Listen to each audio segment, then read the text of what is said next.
کچھ لوگ سمجھتے ہیں کہ یہ آیت صاف ثبوت ہے کہ زمین چپٹی ہے، اور کچھ لوگ ایسے ہیں جو سمجھتے ہیں کہ یہ آیت زمین کے گول ہونے کا ثبوت ہے۔ تو یہ دونوں تشریحات ایک ساتھ درست نہیں ہو سکتی۔ تو اصل میں یہاں کیا ہو رہا ہے؟ یہ در حقیقت ان لوگوں کے لیے سب سے اہم دلیل ہے جو مانتے ہیں کہ قرآن نے زمین کو چپٹا کہا ہے۔ لیکن کیا یہ واقعی اس بات کو ثابت کرتی ہے؟ اگر آپ ان لوگوں میں سے ہیں جو بغیر علم کے قرآن کی تفسیر کرتے ہیں اور جو مطلب انہیں بظاہر دکھائی دے اسی کو مان لیتے ہیں تو ہاں، لیکن اگر آپ کے پاس علم ہے یا آپ نے اس آیت کی درست فہم اور علماء کے اقوال کا مطالعہ کیا ہے تو آپ دیکھیں گے کہ یہ آیت دراصل کچھ بھی ثابت نہیں کرتی۔ مگر کیسے؟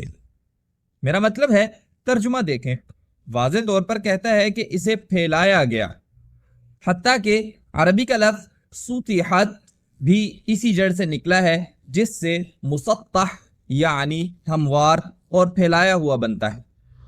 تو پھر اس میں کسی تعویل کی کیا ضرورت ہے؟ وجہ یہ ہے کہ یہاں الارض سے مراد زمین یعنی سیارہ نہیں بلکہ زمین کی سطح ہے، اور آیت کا مطلب یہ ہے کہ زمین کی سطح کو ہمارے لیے ہموار کیا گیا ہے تاکہ ہم راستے بنا سکیں، مکانات تعمیر کر سکیں اور اپنی زندگی گزار سکیں۔ لیکن میں زمین کے سطح کے معنی کو کیوں مانوں نہ کہ زمین بطور سیارہ کے؟ اس طرح کے سوالوں کا جواب مفسرین نے دیا ہے۔ مثلا ابن عاشور کی تفسیر میں لکھا ہے کہ قرآن میں الارض کے دو معنی ہیں، ایک عمومی معنی یعنی پوری زمین بطور سیارہ جو اللہ تعالیٰ نے پیدا کی، اور دوسرا خاص معنی یعنی وہ زمین یا سطح جس پر تم کھڑے ہو۔ تو پھر ہم کیسے جانیں گے کہ اس آیت میں کون سا معنی لیا گیا ہے؟ بس سیاق کلام دیکھ لیں، چند آیات پیچھے جائیں تو اللہ اپنی تخلیق کو ایک سوالیہ انداز میں ذکر فرماتے ہیں، افلا ینظرون، کیا وہ غور نہیں کرتے؟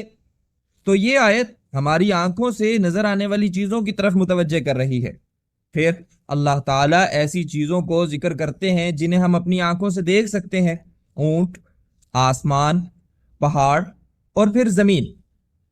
کیا اس سے مراد سیارہ زمین ہے؟ نہیں، بلکہ یہاں مراد زمین کی وہ سطح ہے جس کا لوگ مشاہدہ کر رہے ہیں، یعنی وہ زمین جو اتنی ہموار کی گئی ہے کہ ہم اس پر چل سکیں، گھر بنا سکیں اور اپنی زندگی کے کام انجام دے سکیں۔ لہٰذا یہ آیت زمین کے عمومی معنی یعنی سیارے پر دلالت نہیں کرتی، کیونکہ یہ سیاق کے خلاف اور دیگر مذکورہ چیزوں کے ساتھ مطابقت نہیں رکھتا۔ اب اگر ہم دوسری آیت سے موازنہ کریں تو وہاں اللہ تعالیٰ عمومی معنی کو بیان کر رہے ہیں، اللہ تعالیٰ اپنی پوری تخلیق کے بارے میں بات کر رہے ہیں۔ پھر وہاں ایک لفظ یکور کا استعمال ہوا جو قرہ یعنی گیند سے نکلا ہے۔ اگرچہ لپیٹنا اس کا پورا مفہوم نہیں، لیکن یہ قریب المعنی ہے۔ مفسرین نے وضاحت کی ہے کہ تکویر کا مطلب ہے کسی چیز کو پگڑی کی طرح لپیٹنا۔ چونکہ دن اور رات لپیٹے جا رہے ہیں تو اس کا مطلب ہے کہ زمین گول یا کروی ہے، کیونکہ یکور صرف لپیٹنا نہیں بلکہ گول شکل میں لپیٹنے کو بھی کہتے ہیں۔ اور اسی طرح عرب آسمانی اجسام کے لیے الافلاک کا لفظ استعمال کرتے ہیں جو کہ فلک کی جمع ہے۔ عربی میں فلکیات کو علم الفلک کہا جاتا ہے۔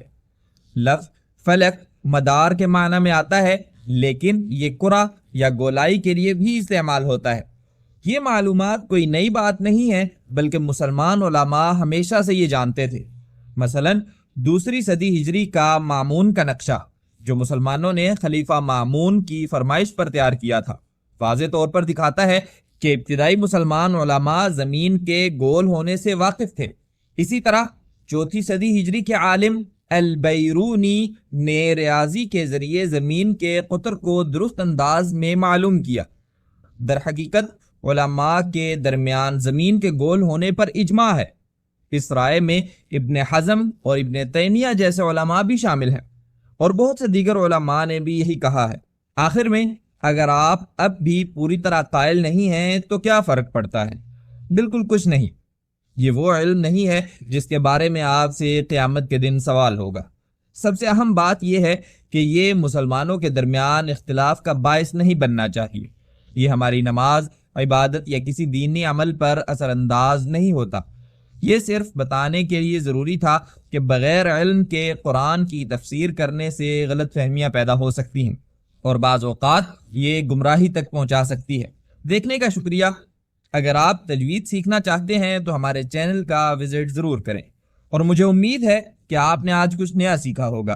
اگر سیکھا ہے تو ویڈیو کو لائک اور شیئر کریں تاکہ دوسرے لوگ بھی فائدہ اٹھا سکیں، اور اگر آپ مزید ایسی ویڈیوز دیکھنا چاہتے ہیں تو ہمارے چینل کو سبسکرائب کریں، اور انشاءاللہ اگلی بار ملاقات ہوگی۔